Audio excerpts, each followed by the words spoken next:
All right, welcome back for part two of sports massage breakdown. So, sports massage is fantastic, offering numerous benefits for recovery, flexibility, performance, and it can be very beneficial. But at the same time, please proceed with caution, right? So, for example, for when we were at the events, athletes just performed, but realize sometimes that time frame, right?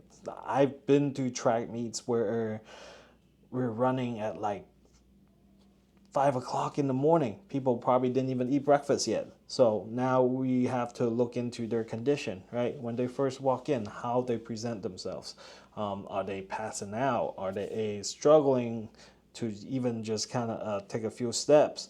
So be aware of what that client present as they come in. So, and a lot of times when it comes to this type of event, obviously as licensed massage therapists, we can only perform what we do, right? So when in doubt, send them out. That's the best case scenario, right? So there always will be a EMT at the site of the event.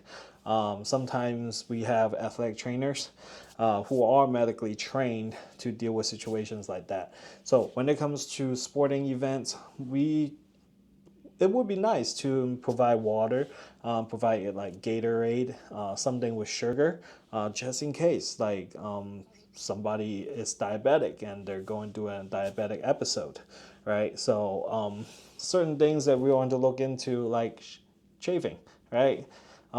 Certain guys, they literally ran and have like a nipple bleeding, right? Just from the shirt rubbing.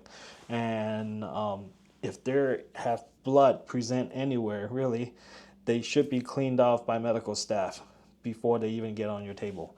We don't want any bloodborne pathogens going on for us.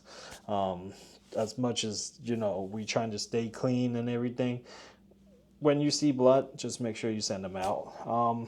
Something that you want to be aware of as well, like skin conditions, right? If it looks funky, send it.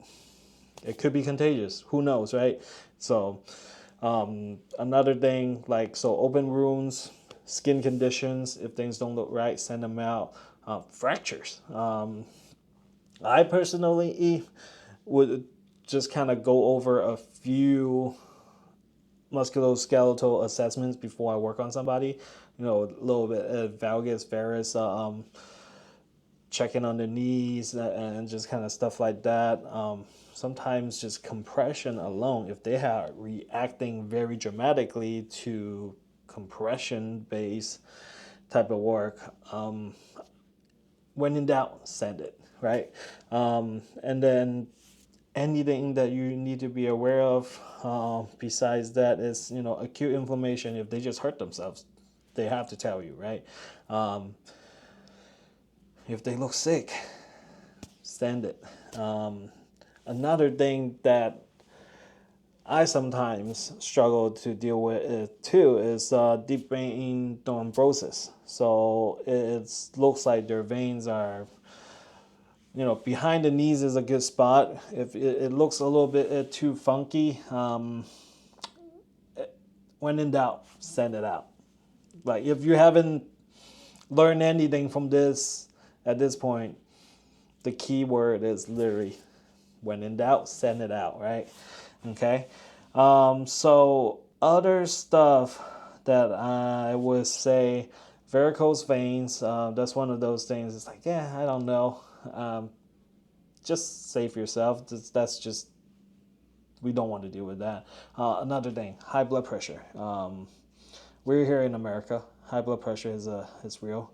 So make sure if they're medicated, under controlled. If not, body work could elevate their heart rate. So, and that is something that we want to be very careful for. Sometimes we even have one of those blood pressure measuring cuffs just in case. Osteoporosis, stuff like that, you want to be aware of. and any acute sprains and like strains, anything that's injury, as a massage therapist, we are not allowed to diagnose. Okay, so send it to a certified athletic trainer or EMT, any medical staff. Again, we're technically just there to work with a healthy individual or fairly healthy individual, unless you're medically trained. And usually, in that given scenario, you should be in a clinic and not so much at an event doing this type of work.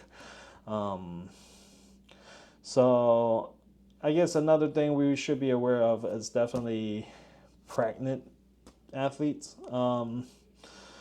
Again, that's a very tricky scenario where applaud to them for showing up, competing, but at the same time, I would be very, very careful when it comes to working with a pregnant athlete. I would highly recommend that they receive work at a clinic once they're done with an event.